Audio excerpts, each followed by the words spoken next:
Quero falar, irmão, sobre um assunto.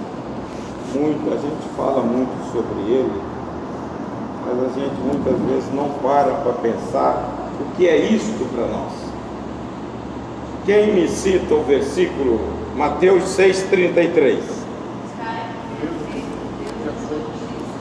Buscai em primeiro lugar o reino de Deus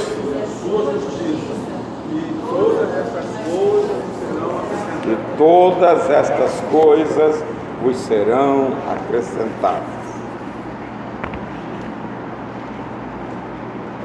Quando João, começa em João Batista, lá no capítulo 3 de Mateus, ele começa: arrependei-vos, é chegado o reino de Deus. 4,17, Jesus fala: arrependei-vos, porque o reino de Deus está próximo. Então, a mensagem de Jesus em todos os momentos foi pregar o reino. E dizia, ele andava cidades e aldeias pregando o evangelho do reino. Nós temos na Bíblia muito tipo de doutrinas. Jesus não falou sobre isto. Ele pregou o reino. Mas o que é, na realidade, o reino? Ele fala: Jesus andava de cidade em cidade pregando o evangelho. O que é evangelho? Boas novas. Estão sabendo, hein? Estão sabidinho, hein? Boa nova do reino. E o que é reino?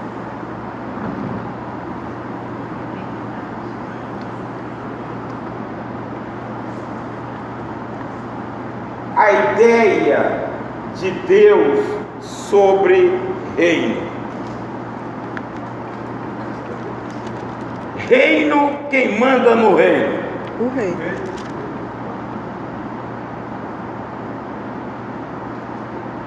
Aí pega, né? Hein? Quem manda no reino?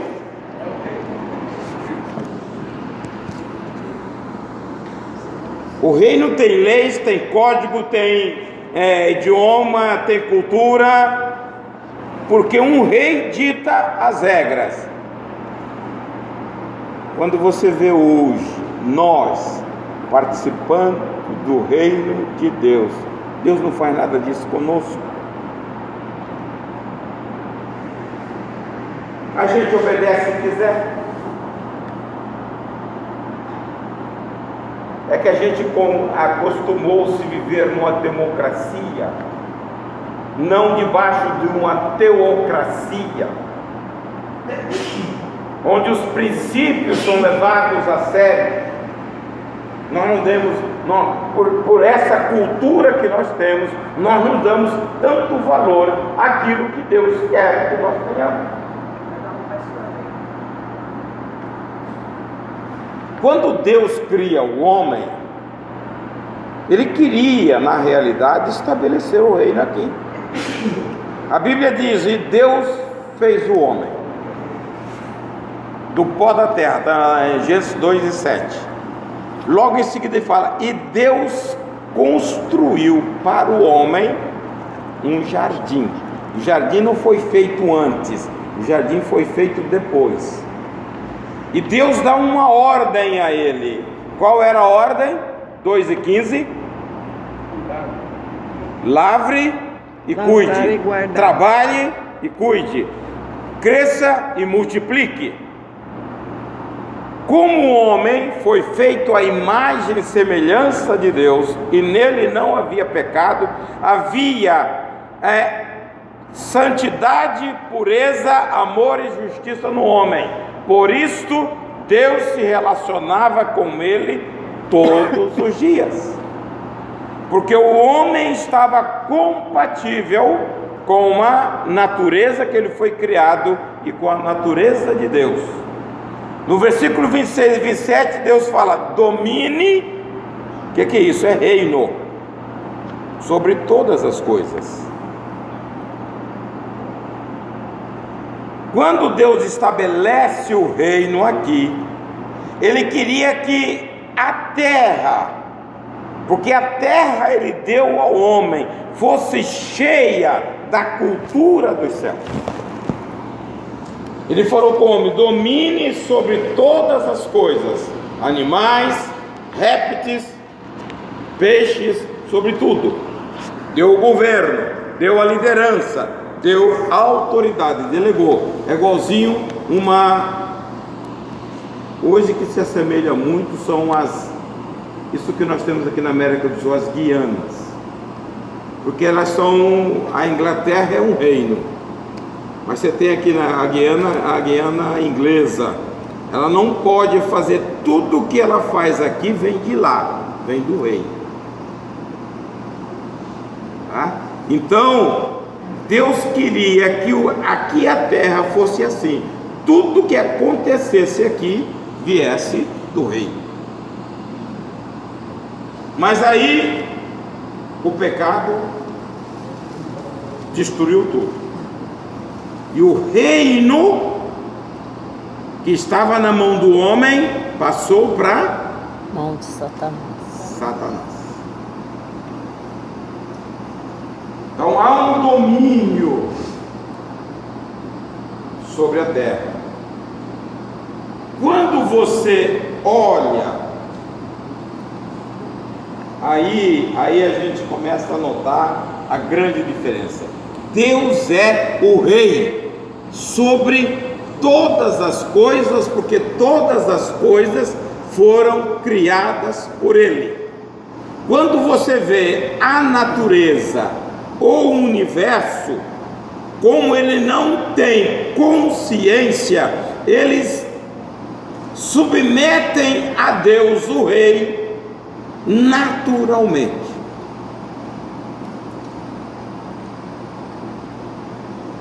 Todas as coisas rendem a Deus. Vamos ver o Salmo 93, 1 e 2.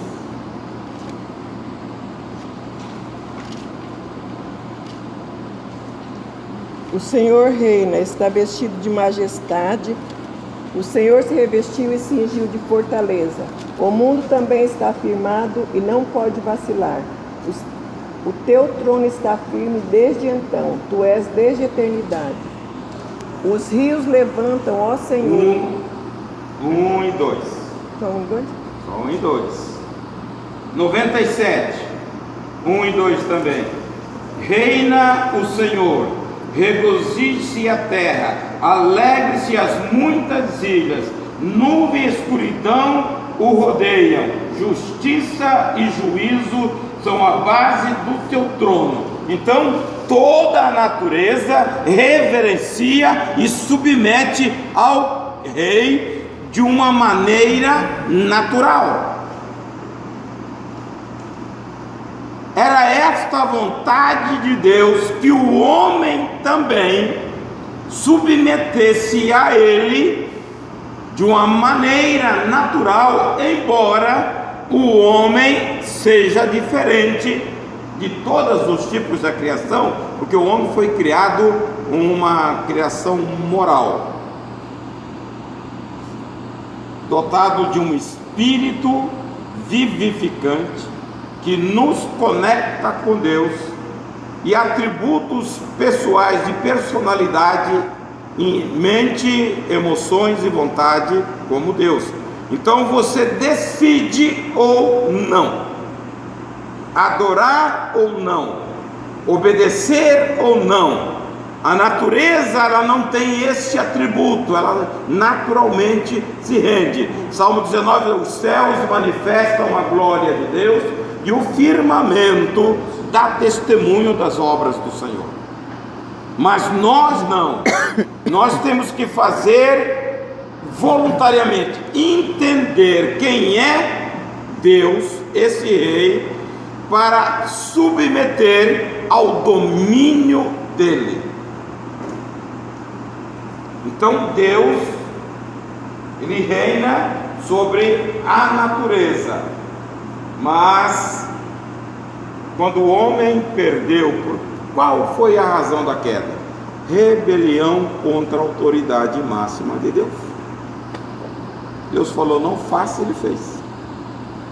Não é isso que nós não fazemos hoje constantemente? A coisa mais difícil do crente, do cristão hoje, chama-se obediência. Ela começa lá no Éden, Deus obedece.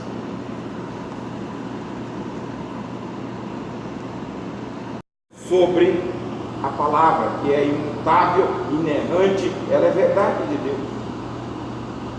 Você conceitua, eu falei aqui na semana passada, eu falo, estou tão envolvido com esse negócio que eu não sei se foi na semana ou na escola, sobre a dificuldade do ser humano quando tem padrão de tradição na mente, ranço.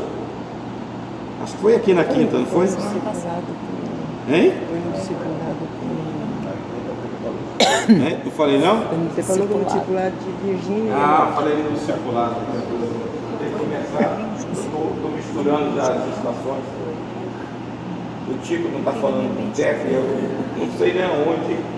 Eu também falo o dia inteiro. Veja, o que é isto? Tradição. Você vê isso muito nas denominações. Você tem algumas, vou permitir aqui, eu não gosto de falar, a católica tem umas tradições dizendo sobre Maria, indulgência, e aquilo entra na pessoa e se torna uma verdade que ninguém consegue tirar. E você não precisa ir a Jesus, você precisa ir a um outro intermediário. Isso é uma tradição. Hein? Isso aí. Pede a mãe que o filho atende. E a Bíblia diz outra coisa. E aí é maneira de pensar. Irmãos, eu vou falar uma coisa aqui, que aqueles que nasceram no berço evangélico não se assustem não. Todo crente que nasceu no berço evangélico, ele carrega a tradição. Porque ele viu, foi criado debaixo de um sistema onde se fazia coisas que eram naturais. E essas coisas que eram naturais, mesmo fora da palavra, ela entra e entranha na vida. E aquilo se torna uma tradição. E Jesus disse que toda tradição anula a palavra. Hein? Não estou falando da fita métrica. Eu estou falando de tradição. Leia Mateus 15, 3, 15, 6. Que Jesus diz isso. Ele diz que a tradição anula a palavra, a verdade. Porque você cria uma verdade para você. Ele, porém, respondendo, disse-lhes: por que transgredis vós também o mandamento? Transgredis o mandamento pela tradição. De Deus pela vossa tradição. Agora leia o 6. E assim invalidaste Invalida a palavra de Deus, porque pela vossa tradição o mandamento de Deus. Então a palavra se torna nula pelos conceitos que nós carregamos. São um ranço, irmão. Se você não for aos pés do Senhor, difícil sair. E você vê crente velho, já está caindo os dentes de tão velho andando, mas tem tradição para não sair do coração. Se você não entrar na palavra e dizer: Senhor, me revela a tua verdade, você caminha por tradição. Uma vez eu estava conversando com um pastor até grandão, tem que falar língua estranha no púlpito. Eu falei: aonde? Mas é a nossa tradição. Eu falei: mas você está desobedecendo a Bíblia. Por quê, Baixinho? Eu falei: porque a Bíblia fala que você não deve falar. Mas é a tradição. Quando a igreja, a Assembleia de Deus foi fundada, veio isso. Eu falei: mas está errado. A Bíblia tem que superar. Então, são condutas que a gente estabelece como padrão, mas está errado. Eu falei, a Bíblia não manda assim. E o problema, acho que eu saio problema. E o problema é quando esse crente tradicional olha para um outro que não traz a tradição, E aí já isso aí inflama. Você está entendendo? Por quê? Porque é a verdade dele, mas não é a verdade de Deus. E a verdade dele quer superar a verdade de Deus. Outra coisa, você se habitua e ao longo da sua trajetória você adota alguns procedimentos. Levar vantagem, ser sabido, brasileiro, né? Isso entra na igreja, você vê procedimento, as pessoas vão fazer negócio camuflados. E há uma tolerância que aquilo se torna uma rotina e entra na vida. Falar pequenos palavrões, Mentiras. umas mentirinhas. Você está entendendo? E isso é perigoso, porque a retidão que Deus trabalha com a palavra é muito séria. E nós vamos falar isso quando Deus fala, quando Jesus diz: busque primeiro o reino e a justiça. A justiça é andar em retidão com a palavra. Então a gente precisa, irmão, nós temos, eu já falei aqui, eu dei um estudo sobre a função do Espírito. O Espírito te ensina, o Espírito te revela, o Espírito te mostra a verdade.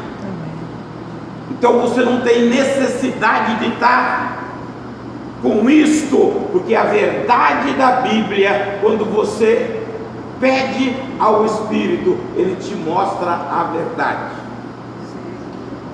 E a verdade vai libertar. Mas você tem que abrir, porque muitas vezes a verdade não atinge a gente, não passa ao largo. E você sempre está apontando aquele lá, aquilo foi para o fulano, aquilo foi para o fulano, mas nunca é para a gente.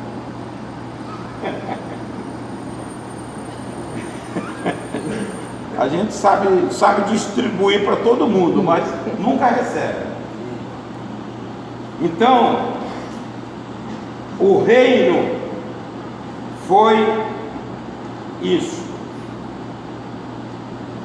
A palavra no grego reino, ela significa basileia, que é governo e domínio dos soberanos sobre nós. Basileia tutel, governo de Deus sobre nós. A importância disso, Jesus disse: busque primeiro o reino de Deus. Eu não vou nem falar do texto acima, porque senão vai demorar, e aí muita gente não vai concordar. A preocupação, deixa a gente falar a preocupação outro dia, porque o texto começa no 25: não vos preocupeis com o que haveis de comer e nem beber, são as necessidades básicas.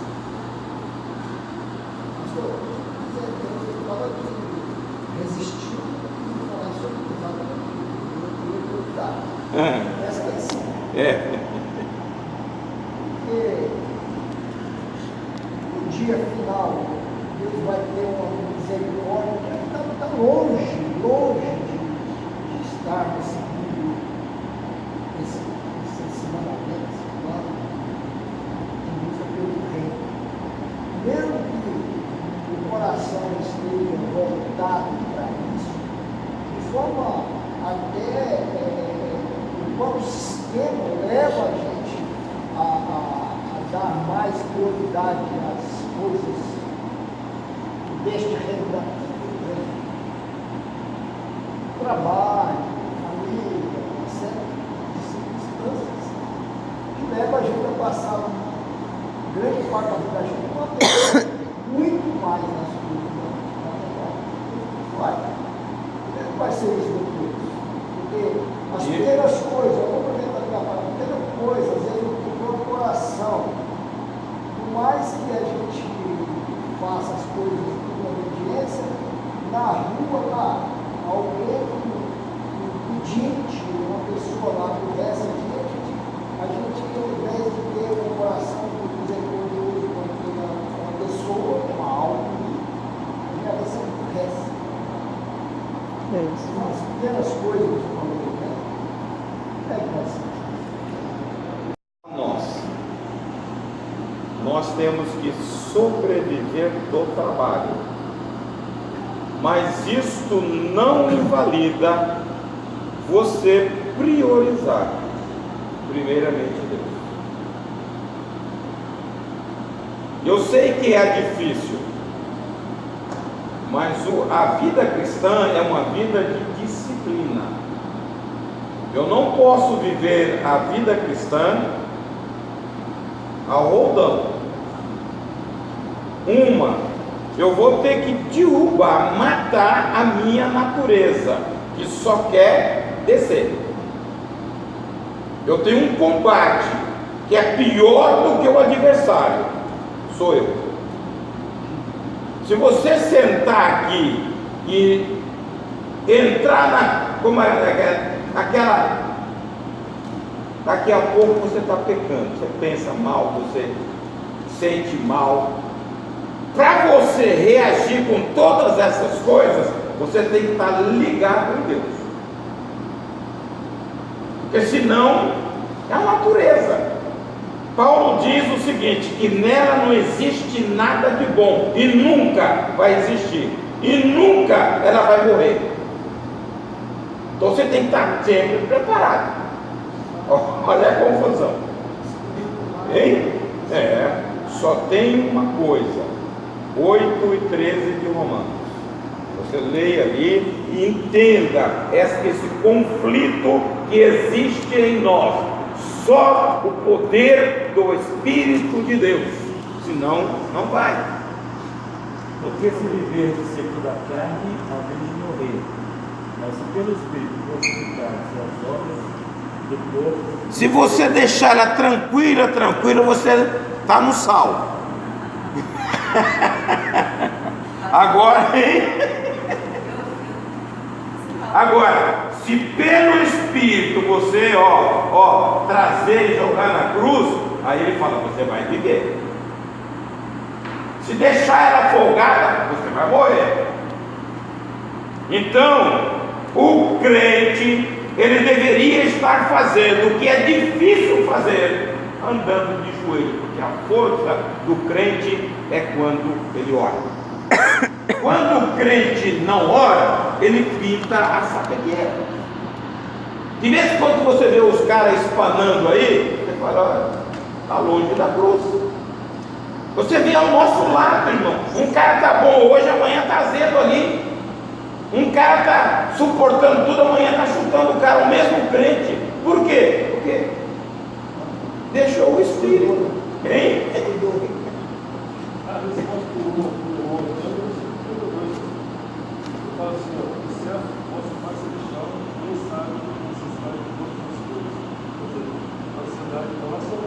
Veja, eu vou dizer o seguinte: Deus diz, Jesus disse, busque primeiro o reino, e tudo aquilo que te causa preocupação, ele disse, todas estas coisas, que coisas? Aquilo que está lá em cima. Todas estas coisas vos serão acrescentadas, se você tiver prioridade sobre a busca do reino, e a busca do reino é aqui que mora o sacrifício. Se você for buscar, você tem que se empenhar. Não é meramente uma vez ou outra pegar a Bíblia, ler ou se não vir à igreja. Você tem que empenhar, buscar. Você estuda para entender o reino de Deus. Veja se de fato roupa, comida, abrigo são aquelas prioridades de Maslow. Você se lembra? Hein? Você pega aquela necessidade, aquilo é coisa básica, e Jesus relaciona aí: se isso está no reino, e se eu buscar, eu tenho. Você está entendendo? Eu deveria buscar com mais intensidade, porque Jesus está dizendo: se você buscar, você vai ter. Hein?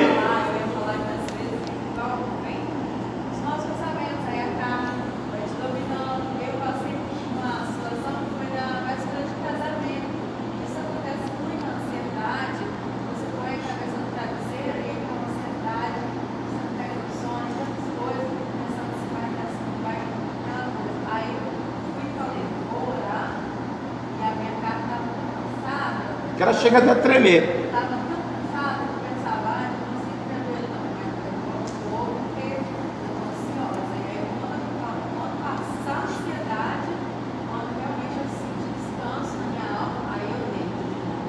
Aí eu acho que eu orei assim, mais de meia hora. E olha que eu não sou muito orador assim, não. Mas Deveria orar mais, mas tudo bem. Mas aí realmente eu senti descanso na alma. Depois em seguida. Olha, irmão, nós estamos vivendo tempos difíceis, só oração.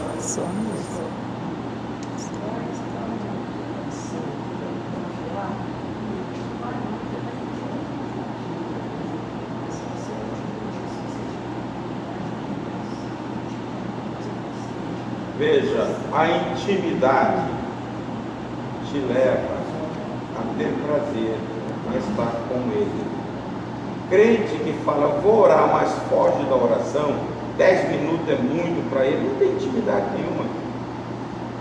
Você não sai daqui para visitar um amigo, porque está com saudade dele? Você faz isso com Deus?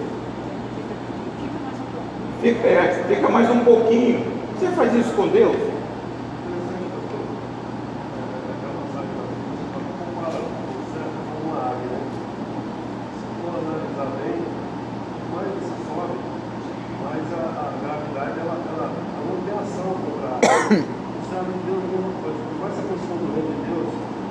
Ele começa a se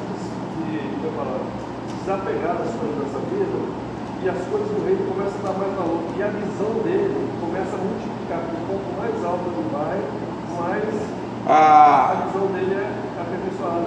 A busca primeiramente do reino, buscar primeiro o reino de Deus, são prioridades que nós estabelecemos na nossa vida.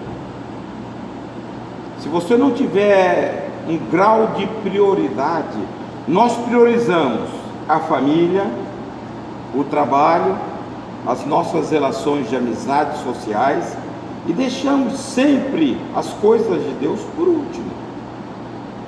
Eu tenho falado aqui e tem hora que eu não sei, irmãos, eu não me preocupo com isso. Eles vão dar conta diante de Deus. Tem crente que chega aqui na metade do culto, mas se tiver um filme bonito, ele vai 2 horas de antecedência. O que significa Deus para ele? Nada. Está aqui cumprindo o tabelão religioso, como os fariseus eram. Você não considera o rei como rei. Você está entendendo? O princípio do reino é isto. Nós não consideramos quem merece consideração, mas se qualquer um chega para você, você tem que entrar aqui com o celular desligado, vai lá e desliga. Na casa de Deus não desliga, o celular toca. O que é isso, irmãos? Vai no médico, desliga o celular, o cara prontamente. Vai no juiz, não entra com o celular, o cara não entra e nem questiona. Na casa de Deus questiona. Por quê? Porque não tem consideração com o rei. Depois fala, Deus tem que me abençoar. Abençoar como? Se não faz o principal para ele. Irmãos, Deus sonda o nosso coração e a nossa intenção. Eu pergunto sempre, quem é Deus para você? Deus não é uma imaginação, Deus é uma pessoa que está conosco e Ele quer se relacionar todo o tempo, em todo momento. Deus quer se relacionar.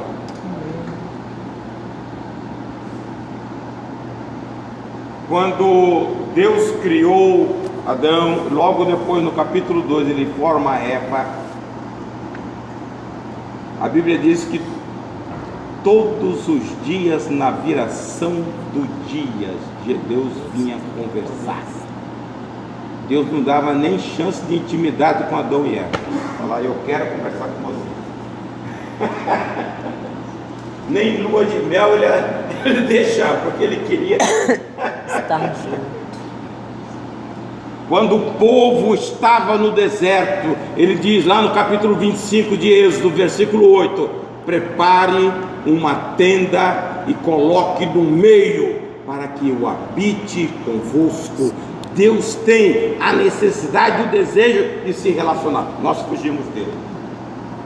Quando 26, versículo 25, que Isaac, 18, que Isaac chegou em Gerar, primeira coisa que Isaac fez, construiu um altar. Deus em primeiro. Segundo lugar, ele armou a tenda, a família. Terceiro lugar, começou a cavar poço, trabalho. Quando nós invertemos as prioridades, irmão, é difícil. Tudo para nós é mais importante do que Deus. E eles mostram que Deus era mais importante. A Bíblia diz que aonde Abraão chegava, ele construía um altar e adorava o Senhor.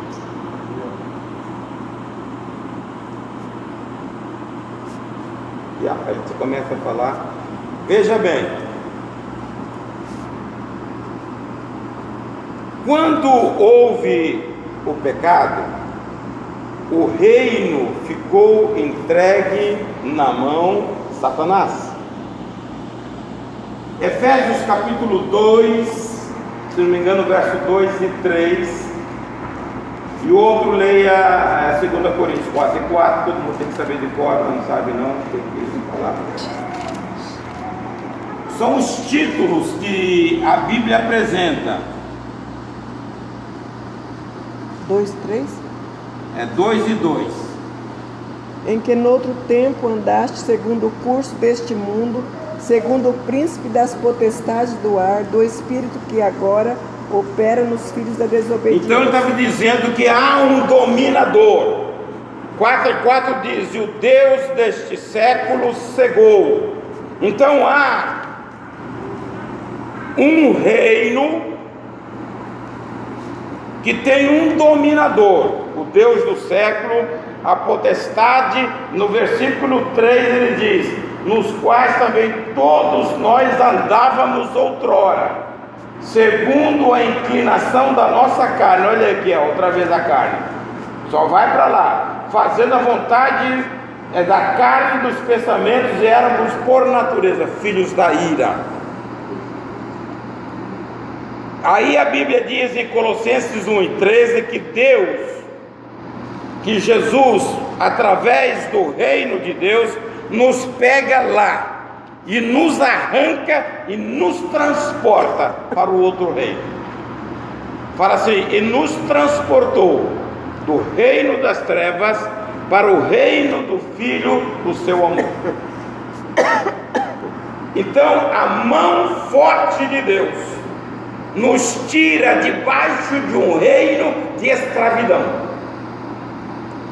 E você, quem não tem Deus, anda com a canga sobre ele.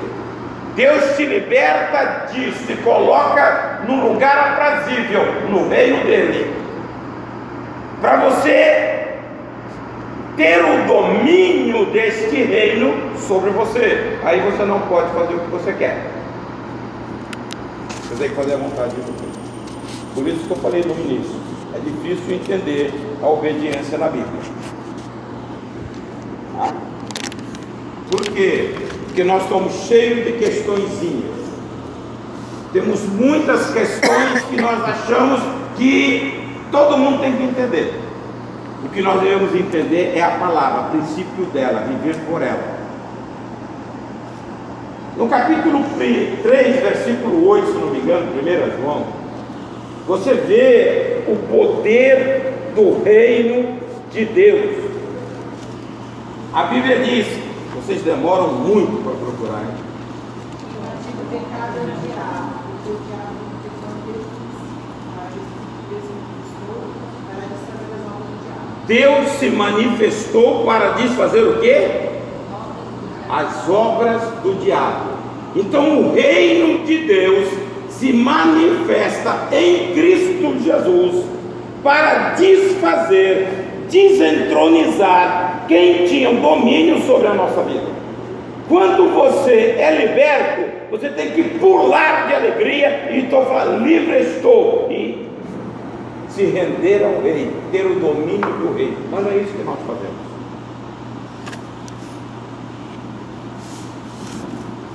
Você não deixa Deus dominar. A vontade de Deus para a nossa vida é dominar a nossa vida, ter o domínio. A Bíblia teria que ressaltar em nós: é a verdade de Deus, eu preciso vivê-la. E aí você entra em processo. Por exemplo, você é um cara preocupado, e a Bíblia fala para você não andar preocupado. Você tem que aprender. Se você olhar para os outros e falar, todo mundo tem essa preocupação, você vai ser sempre preocupado. Mas se você entrar no processo e quiser largar, Deus te tira isso de você. O problema nosso é que nós não encaramos a verdade de Deus para a nossa vida.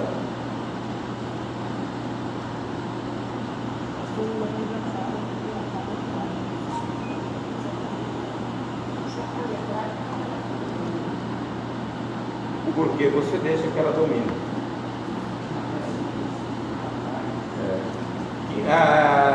Gálatas, leia aí, Gálatas 5:16. Você sabe o caminho. Você está velho já de tanto ouvir eu falar a mesma coisa.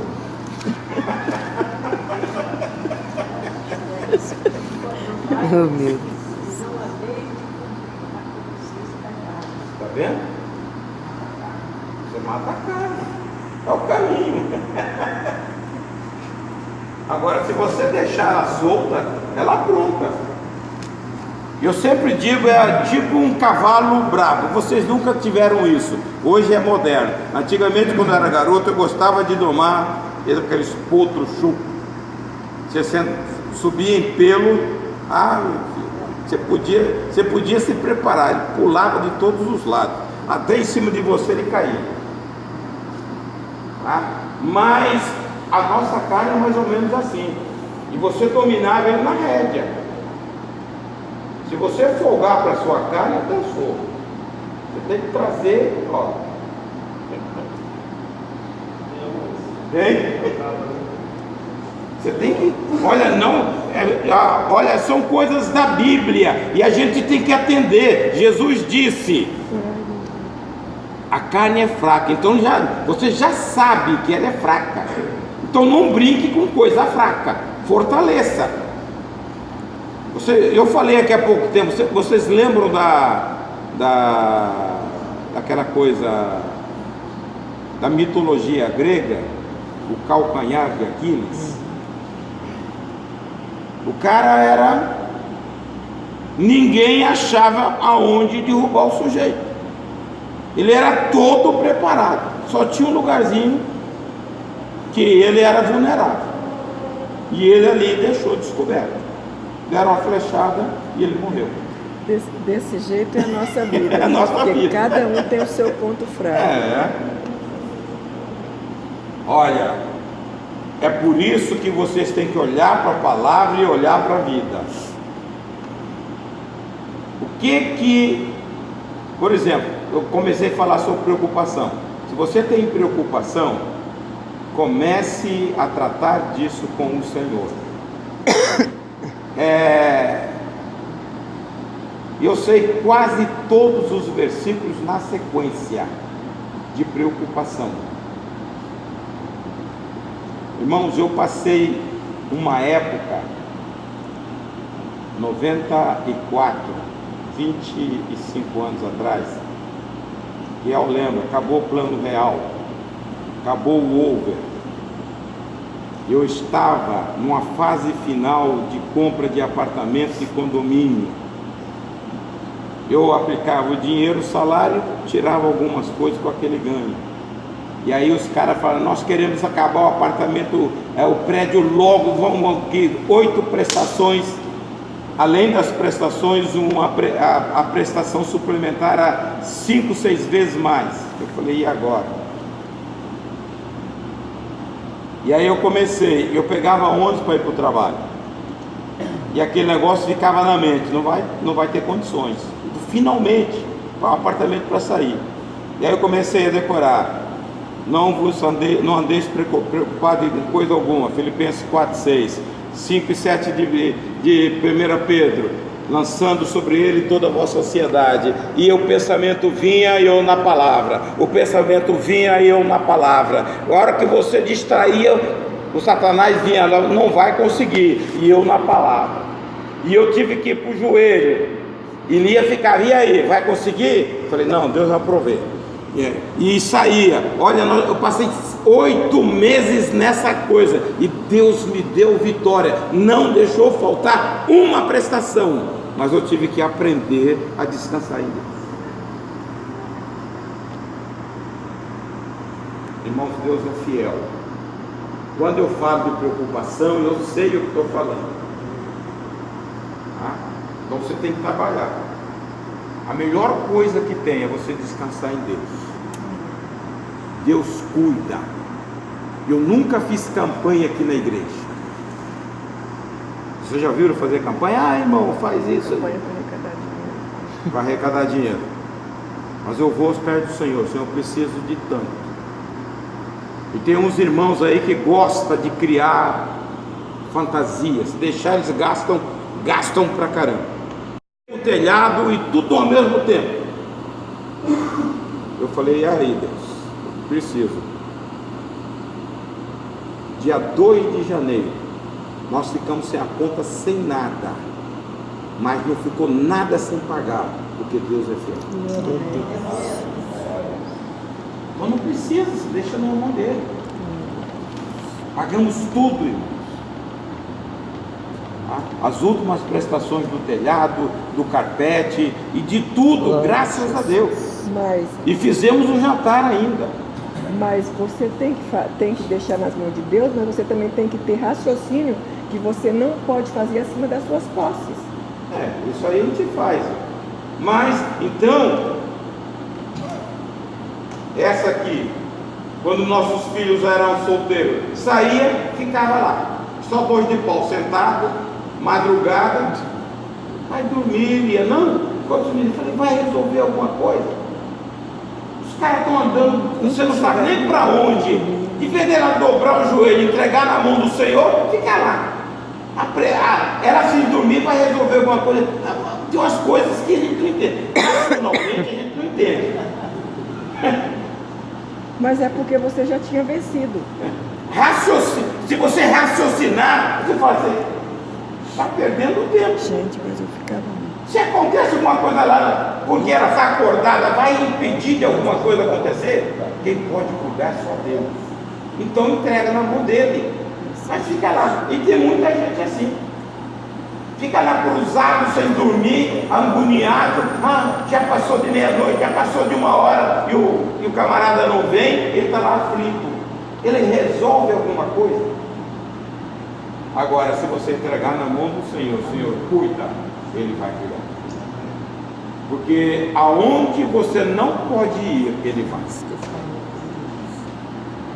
Tem muita coisa que a gente faz de loucura, irmão. Olhar racionalmente é loucura. Eu falo, meu Deus, está fora do juízo. Uma pessoa ficar plantada lá, se o cara passar a noite toda, ficar a noite toda sem dormir, é ser fora do juízo. e não vai resolver nada. Pensei que era você que estava sendo juiz. Mas você tem que aprender, entrar no processo, e quando você busca uma solução de Deus para viver aquilo que a palavra diz, e você tem um desejo, isso é justiça. Amém. Veja o que é justiça. Justiça é andar na verdade de Deus. Amém. E aí você procura andar nela. É difícil, é. Você conversa com muita gente. Ah, mas eu sou humano. Jesus também era humano, mas ele descansava no Pai. Por isso que Pedro diz, ele é o exemplo para nós, porque tudo que nós passamos, Jesus passou, e tudo que ele mostrou é possível você passar. Então não tem nada impossível, não tem nada impossível.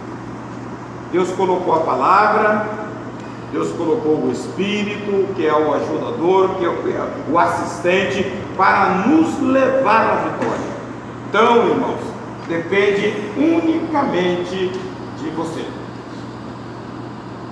Quando ele nos tira do império das trevas, ele nos leva para o reino do Filho do seu amor. Aí ele quer ter o domínio soberano sobre a nossa vida. Aí você tem que buscar a justiça para viver o padrão. Deus tem uma linguagem no reino. A linguagem do reino é louvor e gratidão. A linguagem do outro reino, e tem muita gente usando a linguagem do outro reino: murmuração, contenda, reclamação. Tem crente que reclama até da sombra. Isso é a linguagem do reino das trevas. A linguagem do reino de Deus: alegria, gozo no Espírito e gratidão ao Senhor. Louve a Deus. Tem um hino antigo para se está sofrendo, né? De Cássio, eu nem lembro mais. Louve ao Senhor. Se fazer isso, louve ao Senhor. Mas tem muito crente que abre a boca só para reclamar. Isso é a linguagem do outro reino, a linguagem dos céus. Ei? Está chorando louve. Estou chorando Está sofrendo louve. Essa é a linguagem do reino. Não importa louve. Tá? Essa é a linguagem do reino. Então ele tem uma linguagem.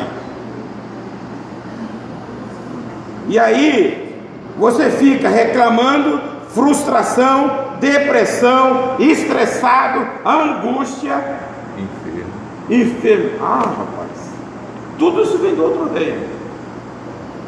E ele tem um estandarte. Esse reino tem um estandarte. O estandarte deste reino chama-se amor. Capítulo 13, versículos 34 e 35 de João. Esse é o estandarte que Jesus deixou para nós. O outro reino, egoísmo, é meu, tem que ser meu. Você está entendendo? Um novo mandamento vos dou, que vos ameis uns aos outros como eu vos amei a vós, que também vós uns aos outros vos ameis. Nisto todos conhecerão que sois meus discípulos. Se vos amardes uns aos outros. Então é uma identificação do reino, o amor. O amor é aquele que você ama até aquele que te ofende. Tem que amar, é o seu estandarte. Mas no outro estandarte, tudo meu, egoísmo. E nós estamos rodeados, irmãos, de uma cultura desse outro reino que impera nós. Nós temos que ser libertos e voltar para a cultura. E a gente nota que é uma dificuldade entender os princípios do reino. A cultura do reino. A cultura do reino de Deus. Deus deixou, esse aqui é um código que Deus deixou para o reino. Se você não estuda a Bíblia, se você não busca com intensidade compreender o reino, você não vai desfrutar da vida abundante que o reino tem.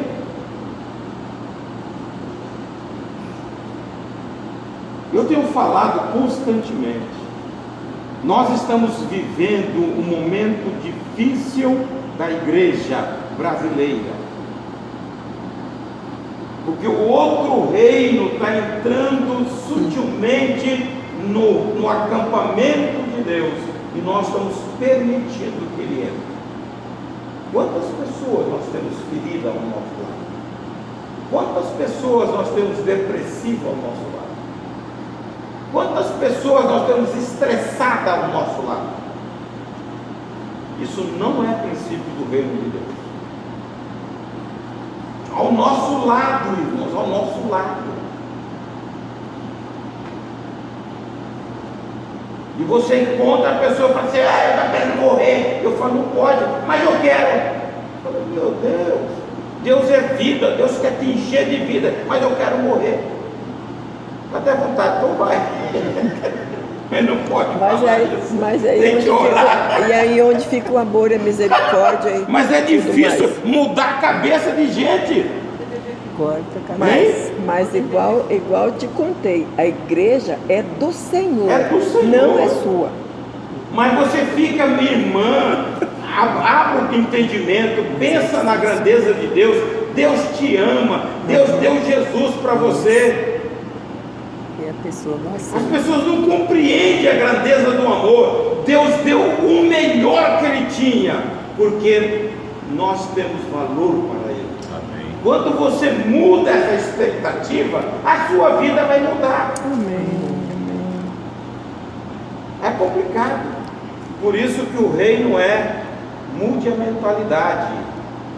Arrependei-vos, aquela palavra 4 e 7 de Mateus, é mudança de mentalidade, metanoia, transformar a mente.